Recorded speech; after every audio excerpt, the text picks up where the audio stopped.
Good evening everyone, my name is Anubhav Batra and you are watching my YouTube channel helper Anubhav. तो guys कैसे हो आप सब। आशा करता हूँ कि आप सब अच्छे होंगे। आप सभी देख रहे हैं मेरा यूट्यूब चैनल जिसका नाम है हेल्पर अनुभव। तो हमारी जो वीडियोस हैं वो कंटिन्यूटी में चल रही हैं। इससे पहले जो है हम एक सिलेबस स्ट्रक्चर को एनालाइज कर चुके हैं क्लास 9th की सोशल साइंस का। उसके बाद हम पालमपुर चैप्टर को भी स्टार्ट कर चुके हैं। आज इस वीडियो से हम इकोनॉमिक्स की जगह क्या पढ़ेंगे, हिस्ट्री पढ़ेंगे। इकोनॉमिक्स की सीरीज अलग चलती रहेगी, उसकी आप चिंता मत कीजिए। उसकी तो एक प्लेलिस्ट अलग बन जाएगी और हिस्ट्री की जो प्लेलिस्ट अलग बन जाएगी।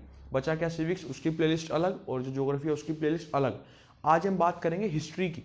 ठीक है, अब हिस्ट्री एक ऐसी चीज़ है जो देखो इकोनॉमिक्स भी हो जाती है, सिविक्स भी हो जाती है और ज्योग्राफी भी हो जाती है। सबसे ज़्यादा दिक्कत क्या देती है, हिस्ट्री देती है। लास्ट के दिनों में जब 1 महीना बचा, 1.5 महीना बचा, 2 महीने बचे, तो बच्चे सबसे ज़्यादा परेशान किस में होते हैं, हिस्ट्री में होते हैं। तो मैंने सोचा कि सबसे पहले हिस्ट्री को ही स्टार्ट कर लेते हैं, इतने ईजी तरीके से, इतने सॉफ्ट तरीके से कि एक बारी बस पढ़ोगे और रटने की भी बिल्कुल भी जरूरत नहीं है। तो इस वीडियो से हम चैप्टर पढ़ेंगे, मार्क कर लेना, फॉरेस्ट सोसाइटी एंड कॉलोनियलिज्म। बहुत इंटरेस्टिंग चैप्टर है। मैं कोई फ्रेंच रिवॉल्यूशन, कोई रशियन रिवॉल्यूशन, कोई नाजी, कोई चैप्टर नहीं लेके आया। सबसे पहले यही चैप्टर लेके आया हूँ जिसका नाम है फॉरेस्ट सोसाइटी एंड कॉलोनियलिज्म। इस चैप्टर को आज हम इस वीडियो से स्टार्ट कर लेते हैं। तो चलिए बस बिना फालतू बातें किए, बिना देरी के वीडियो को स्टार्ट करते हैं। अगर इस वीडियो से कोई भी बेनिफिट जाए तो वीडियो को लाइक जरूर कर देना। चैनल पे नए हो तो चैनल को सब्सक्राइब कर देना, क्योंकि ऐसी इन्फॉर्मेटिव वीडियोस और ऐसे एजुकेशनल कंटेंट भरपूर आपको मेरे चैनल पे देखने को मिलता रहेगा। वीडियो से कोई भी रिगार्डिंग कोई डाउट आता है, स्टडीज प्रॉपर नहीं कर पा रहे हो, किसी सब्जेक्ट में दिक्कत है, 9 से 12th what ever the subject you have, तो आप नीचे कॉमेंट कर सकते हो। आपकी प्रॉब्लम वहाँ पे 100% मैं सॉल्व कर दूंगा। तो चलिए सीधे स्टार्ट करते हैं वीडियो को। बस वीडियो को स्टार्ट करने से पहले एक छोटी सी बात और बता दूं। हाय, this is Anubhav Batra, the owner of the AIMS institute. जी हाँ गाइस, एम्स इंस्टीट्यूट जो एक कंप्लीट इंस्टीट्यूट है क्लासेस 9 से लेकर 12 तक के लिए। अब मेरे पास उसमें ऑफलाइन क्लासेस जो हैं अवेलेबल हैं। क्लासेस 9th के social science, English, computer, Hindi और स्पेशल कोचिंग है साइंस के लिए। और ऑल्सो क्लास 11th और 12th की इकोनॉमिक्स और बीएसटी के लिए भी आप मेरे इंस्टीट्यूट में एडमिशन ले सकते हैं। तो अगर अभी तक एडमिशन नहीं लिया है या एडमिशन लेना चाहते हो तो मोस्ट वेलकम। बाकी फर्दर डिटेल्स के लिए आप इस वीडियो का डिस्क्रिप्शन चेक कर सकते हैं। तो चलिए सीधा स्टार्ट करते हैं फॉरेस्ट सोसाइटी एंड कॉलोनियलिज्म को। देखो भाई, forest society and colonialism, forest society and colonialism, ये है हमारा आज का चैप्टर। किस बारे में है चैप्टर, चैप्टर का फटाफट से ओवरव्यू ले लेते हैं पूरे चैप्टर का। चैप्टर किस बारे में है, चैप्टर पूरा जंगलों के बारे में है, फॉरेस्ट, ठीक है ना, इंडिया के फॉरेस्ट के बारे में, मेन इंडिया का है कि इंडिया के फॉरेस्ट को ब्रिटिश सरकार ने किस तरह से डिस्ट्रॉय किया अपने मतलब के लिए। बहुत मतलबी थे वो लोग, ठीक है। किस तरह से हमारी पूरी फॉरेस्ट सोसाइटी, हमारा पूरी जो कॉलोनीज थी, सारे जंगल थे अच्छे भले, क्योंकि इंडिया में सबसे ज़्यादा फॉरेस्ट की परसेंटेज थी हमारी आज़ादी से पहले भी। आजकल तो इंडिया के फॉरेस्ट जो है बहुत कम रह गए हैं। क्यों? क्योंकि आजकल भी जो है कॉलोनियाँ बन रही हैं, सोसाइटियाँ बन रही हैं, इसलिए फॉरेस्ट को क्लियर कर रहे हैं। पर अब जो है करंटली जो हमारी गवर्नमेंट है उनके जो कंट्रोल में है फॉरेस्ट, तो अभी जो है इसको ज़्यादा डिस्ट्रॉय नहीं किया जाता। लेकिन पहले की बात कर रहा हूँ, इंडिपेंडेंस से पहले, बिफोर इंडिपेंडेंस, इंडिया के फॉरेस्ट को बहुत ज़्यादा एक्सप्लॉइट किया गया, बहुत ज़्यादा डिस्ट्रॉय किया गया ब्रिटिश सरकार द्वारा। क्यों? ताकि वो अपने मतलब के लिए इस फॉरेस्ट को क्या कर सके, यूज़ कर सके। कैसे? फॉरेस्ट को कोई कैसे यूज़ कर सकता है भाई? फॉरेस्ट के बहुत यूज़ हैं। फॉरेस्ट से लकड़ियाँ काट के हम सामान बना सकते हैं। फॉरेस्ट में हम जो है ज़मीन जो साफ करके रेंट पे दे सकते हैं, वहाँ से रिवेन्यू जनरेट कर सकते हैं। फॉरेस्ट में हम शेल्टर लगा सकते हैं, वहाँ पे आराम से रह सकते हैं। तो ब्रिटिश सरकार के जो भी फर्दर यूजेस थे, उन्होंने हमारे फॉरेस्ट को क्या किया, डिस्ट्रॉय किया। और अपनी बाहर जो कंट्री थी उनकी, एज हम ब्रिटेन पे डिपेंड थे, इंग्लैंड पे डिपेंड थे, उनको यहाँ से सामान क्या किया, एक्सपोर्ट किया। तो वो सारा इस हम चैप्टर में पढ़ने वाले हैं, ठीक है। इसमें अलग अलग कहानियाँ पढ़ेंगे, forest of bastard, forest of Java, ये सब चीज़ें। तो बस वीडियो को कंप्लीट देखते रहना, एक एक कंसेप्ट को हम आराम से कंप्लीट करेंगे, ठीक है। तो इस चैप्टर का सबसे पहला टॉपिक वो है deforestation.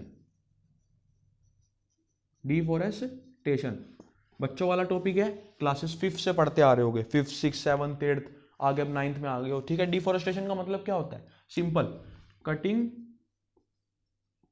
Down of trees, trees का कटना, cutting down of trees is called deforestation. हम तो यही बोलते हैं और बोलेंगे भी यही। जब यही डेफिनेशन बनती है, पेड़ों का काटा जाना बहुत बुरी तरीके से, ठीक है, तो उसको हम क्या बोल देते हैं, डिफॉरेस्टेशन बोल देते हैं।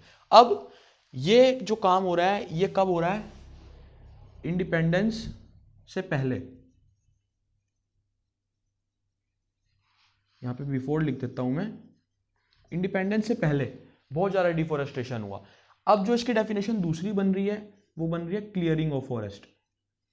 क्लियरिंग ऑफ फॉरेस्ट कुछ भी लिख सकते हो, कटिंग डाउन ऑफ ट्रीज, ये थोड़ा सा छोटे स्टैंडर्ड्स की डेफिनेशन बन जाती है। Clearing of forest for many purposes called deforestation, ये थोड़ा लगता है कि 9th क्लास की डेफिनेशन है, तो क्लियरिंग ऑफ फॉरेस्ट आप लिख सकते हो।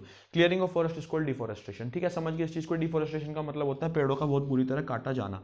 इंडिपेंडेंस से पहले बहुत ज्यादा काम हुआ था, किसके द्वारा? एक एक चीज यहां पे समझो, बाय ब्रिटिश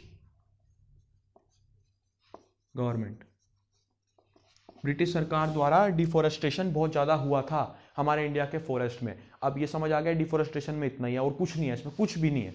ठीक है, अब है मेन वाई। क्वेश्चन यहां पे उठता है, वाई डिफोरेस्टेशन?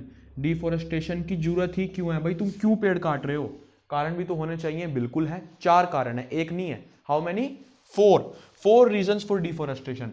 देखो इस बुक में एनसीईआरटी में, ठीक है ना, इसमें क्या है कि पूरी पूरी थ्योरीज दे रखी हैं। अब अगर गाइड की तरफ जाते हो वहाँ लैंग्वेज टफ है, तो इसका एक सॉल्यूशन है मेरे पास।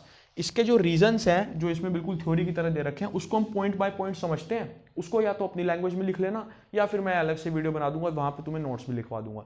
तो जैसे भी तुम करना चाहो वैसे कर सकते हो, लेकिन रीजंस जो मैं यहाँ पे कराऊंगा एग्जैक्ट अगर एग्जाम में लिखोगे तो ये अगर 4 नंबर का क्वेश्चन है तो 4 में से 4 नंबर मिलेंगे।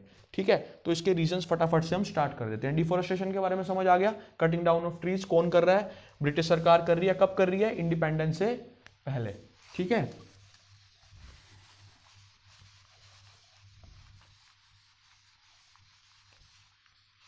आज था संडे। संडे के दिन बच्चे सोचते हैं कि वीकेंड है, इंजॉय करो, पढ़ाई मत करो। ठीक है, बिल्कुल भी छोड़ दो पूरा। मंडे से लेके सैटरडे तक पढ़ाई करी है, काम किया है, संडे को आराम करो। देखो क्या होता है ना, संडे जो चीज़ है ना इसको तुम मिसयूज मत किया करो।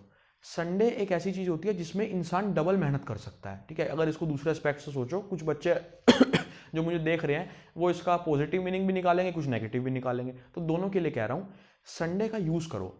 देखो मंडे से सैटरडे तुम चाहे कम पढ़ाई करो, 1 घंटा 2 घंटे घर में जितना भी पढ़ सकते हो, लेकिन संडे को उसका डबल कर दो। संडे को जो हमारा दिमाग होता है ना वो होता है रिलैक्स मोड पे, हमें कुछ भाग दौड़ नहीं होती, ना कोचिंग की दिक्कत है, ना ट्यूशन की दिक्कत है, ना कुछ की। संडे को हम रहते हैं घर पे, थोड़ी देर इंजॉय किया, टीवी देखा, फोन चलाया, फ्रेंड्स के साथ बाहर चिल किया। लेकिन ज़्यादा ध्यान दो कि संडे मिला है, आज पूरा दिन छुट्टी का दिन है, तो हम ज़्यादा पढ़े, 2 की जगह 4 पढ़े, 4 की जगह 8 पढ़े। ठीक है, तो ये जो अपना पुराना जो क्राइटेरिया है ना कि संडे का वीकेंड है, पिक्चर देखने चलते हैं या कहीं चलते हैं, इसको छोड़ो और संडे का ज़्यादा से ज़्यादा यूज़ किया करो।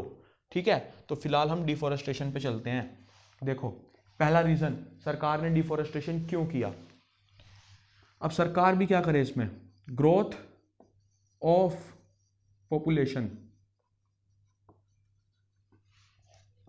ग्रोथ ऑफ पॉपुलेशन, देखो क्या हो रहा है, इंडिया की पॉपुलेशन ना बहुत जल्दी राइज हो रही थी, इंडिपेंडेंस से पहले की बात करें, रोक नहीं लग पा रही पॉपुलेशन पे, जनसंख्या बढ़ती जा रही है, बढ़ती जा रही है। अब आप एक बात बताओ, अगर पॉपुलेशन बढ़ेगी, पॉपुलेशन जब इंक्रीज होगी, लैंड हमारे पास कितनी है? कांस्टेंट ही है, लैंड नहीं बढ़ रही, जमीन उतनी है हमारे पास, फॉरेस्ट उतना ही है, पॉपुलेशन बढ़ रही है।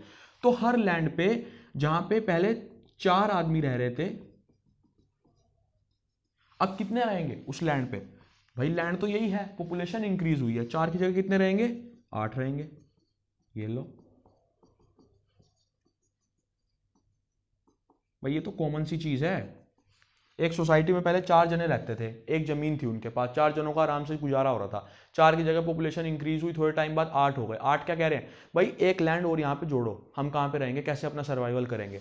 वही है, पॉपुलेशन के बढ़ने से क्या हुआ, डायरेक्ट असर पड़ा लैंड पे, वो जमीन का जो है मांग करने लगे। सरकार ने क्या किया, इतने सारे जंगल हैं, फॉरेस्ट है, इनको काटो, जब इनको काटोगे लैंड निकलेगी और यहाँ पे लोग क्या करेंगे, सर्वाइव करेंगे। तो पहला कारण डिफोरेस्टेशन का हमने समझ लिया, ग्रोथ ऑफ पॉपुलेशन। जैसे जैसे पॉपुलेशन बढ़ी, लैंड पे प्रेशर बढ़ा, जब लैंड पे प्रेशर बढ़ा तो सरकार ने फॉरेस्ट को काटने की अनुमति दे दी। जब फॉरेस्ट कटे तो अपने आप जो है डिफोरेस्टेशन होना क्या हो गया, शुरू हो गया। क्लियर हो गया पहला रीजन ये। सेकंड रीजन क्या है इसका, increase rate of revenue of government. Revenue क्या होता है? रिवेन्यू का मतलब क्या होता है? एक तरह से प्रॉफिट मार्जिन होता है, एक तरह से इंक्रीज होता है, increment in income is called revenue. ठीक है, अब क्या हो रहा है सरकार जो है ना, ब्रिटिश गवर्नमेंट खासकर बहुत लालची थी। उसने क्या सोचा कि मैं ना अपना रिवेन्यू, अपना प्रॉफिट किसी ना किसी तरह इंक्रीज करूं। मुझे क्या लेना देना कि जंगल बर्बाद हो रहे हैं, लोगों के घर जा रहे हैं, मुझे कोई लेना देना नहीं है। तो मैं क्या करती हूँ, फॉरेस्ट में से लकड़ियां काटती हूँ। भाई इतना सारा सामान मिलता है, वुड मिलती है, फ्यूल वुड मिलता है, कितना सारा सामान मिलता है, कोयला वगैरह बहुत चीज़ें मिलती हैं फॉरेस्ट से। ठीक है, तो अब क्या करो, मैं जंगलों को काटती हूँ, इनको बाहर कंट्रीज में एक्सपोर्ट करती हूँ, बाहर से पैसा आएगा और मैं क्या हो जाऊंगी, मालो माल हो जाऊंगी। तो ब्रिटिश सरकार ने क्या किया, डिफोरेस्टेशन किया। जब डिफोरेस्टेशन किया तो उसका प्रॉफिट क्या हुआ, इंक्रीज हुआ। प्रॉफिट क्यों इंक्रीज होगा? क्योंकि वो सामान को क्या कर रहे हैं, एक्सपोर्ट कर रहे हैं, फॉरेस्ट की लकड़ियों को बाहर भेज रहे हैं। कहां पे? अदर कंट्रीज में। जब अदर कंट्रीज में सामान एक्सपोर्ट कर रहे हैं तो ऑटोमेटिकली प्रॉफिट इंक्रीज होगा। सारी जड़ प्रॉफिट है। प्रॉफिट कमाने के चक्कर में सरकार ने डिफोरेस्टेशन किया। जब डिफोरेस्टेशन किया तो जंगल बर्बाद होने शुरू हो गए, उसमें से लकड़ियां मिली, सामान मिला, बाहर महंगा करके बेचा और रिवेन्यू क्या हो गया, इंक्रीज हो गया। ठीक है, ये 2 पॉइंट क्लियर हो गए। बिल्कुल। थर्ड पॉइंट क्या है, growing demand of timber in England. Growing demand of timber in England. अब देखो, मैंने तुम्हें वीडियो के स्टार्टिंग में बताया था कि जो हमारी इंडिया थी वो पहले किस पे डिपेंड थी, इंग्लैंड पे डिपेंड थी, ब्रिटेन पे डिपेंड थी, क्योंकि ब्रिटिश कंट्रीज थी, ये हमको दबाती थी, परेशान करती थी, जब तक हम इन्हें काम करके ना दें, हम इनको बाहर सामान ना भेजें। ठीक है ना, तो अब यही है। टिम्बर क्या होता है, एक तरह की लकड़ी है, ये आज भी मिलती है फॉरेस्ट से, इंडिया के फॉरेस्ट से रिच है, काफी इंडिया में पाई जाती है टिम्बर। तो अब क्या हो रहा है कि growing demand of timber in England, बाहर जो इंग्लैंड की कंट्रीज हैं, ठीक है, वो यहाँ के ब्रिटिश मैनेजर्स को मैसेज भेजते हैं, भाई यहाँ पे टिम्बर की कमी हो रही है। क्योंकि पता क्या हो रहा है, इंग्लैंड में ना ओक ट्रीज, ये भी एक तरह के ट्रीज होते हैं, बड़े बड़े लंबे लंबे, अगर कभी देखे हो, वो डिसअपियर होने शुरू हो गए। डिसअपियर मतलब गायब, किसी ना किसी वजह से वहां पे ट्रीज की कमी होनी शुरू हो गई, वो डिसअपियर होने शुरू हो गए। तो अब वो क्या चाह रहे हैं कि ये ट्रीज तो हमारे हाथ से जा रहे हैं, तो हमको ना टिम्बर चाहिए, लकड़ियां चाहिए, क्योंकि ओक ट्री से कहीं ना कहीं टिम्बर मिलती थी उन्हें। अब ट्रीज ही नहीं रहे तो टिम्बर कहां से मिलेगी? तो वो क्या चाह रहे हैं कि हमको टिम्बर चाहिए। अब उन्हें पता है कि इंडिया के फॉरेस्ट भरे पड़े हैं टिम्बर से, बहुत सारी लकड़ियां, एबंडेंस में लकड़ियां हैं। तो क्या करो, टिम्बर वहां से, मतलब वहां के फॉरेस्ट कट करो, वहां के जो यहाँ पे मैसेज भेज रहे हैं ब्रिटिश सरकार के ऑफिशियल्स, यहाँ के मैनेजर्स को, भाई तुम वहां के फॉरेस्ट काटो, क्या कर रहे हो, और टिम्बर को निकालो और हमको बाहर एक्सपोर्ट करो। यही तो किया। रीजन समझ आ गया कि इंग्लैंड में टिम्बर की डिमांड बढ़ रही है, क्यों? क्योंकि वहां के पेड़ गायब होने शुरू हो गए। तो यहाँ की ब्रिटिश सरकार ने क्या किया, इंडिया के फॉरेस्ट को क्लियर किया और वहां से टिम्बर निकाली और बाहर क्या की, एक्सपोर्ट की। ठीक है, तो these are the main reasons for deforestation in India. इस वीडियो से हमने पढ़ लिया कि डिफोरेस्टेशन क्या होता है और उसके मेन रीजंस क्या हैं। डिफोरेस्टेशन का मतलब होता है जब पेड़ों को काटा जाता है, फॉरेस्ट को क्लियर किया जाता है, तो उसको हम डिफोरेस्टेशन बोलते हैं। उसके बाद हमने पढ़ा कि डिफोरेस्टेशन के क्या कारण है। पहला, ग्रोथ रेट ऑफ पॉपुलेशन, ठीक है, जनसंख्या का बढ़ना। इंक्रीज रेट ऑफ रिवेन्यू, सरकार को अपना प्रॉफिट बढ़ाने के लिए। और तीसरा, growing demand of timber in England. England में जब टिम्बर की डिमांड बढ़ी तो फॉरेस्ट काटने पड़े और बाहर टिम्बर सप्लाई करने के लिए हमें डिफोरेस्टेशन करना पड़ा। ठीक है, इस वीडियो में इतना ही। अगर इस वीडियो में कुछ भी डाउट आया हो तो आप नीचे कमेंट कर सकते हो, और अगर ऐसी ही रिलेटेड वीडियोस चाहते हो तो चैनल को सब्सक्राइब भी कर सकते हो। चलिए मिलते हैं आपसे नेक्स्ट वीडियो में नेक्स्ट टॉपिक के साथ। इसी चैप्टर को कंटिन्यू करेंगे, प्लस इकोनॉमिक्स की प्लेलिस्ट अलग बनती रहेगी। तो चलिए मिलते हैं नेक्स्ट वीडियो में नेक्स्ट टॉपिक के साथ। तब तक के लिए बाय बाय। ध्यान रखिए अपना, स्टडी कीजिए और अच्छी स्टडी कीजिए। बाय।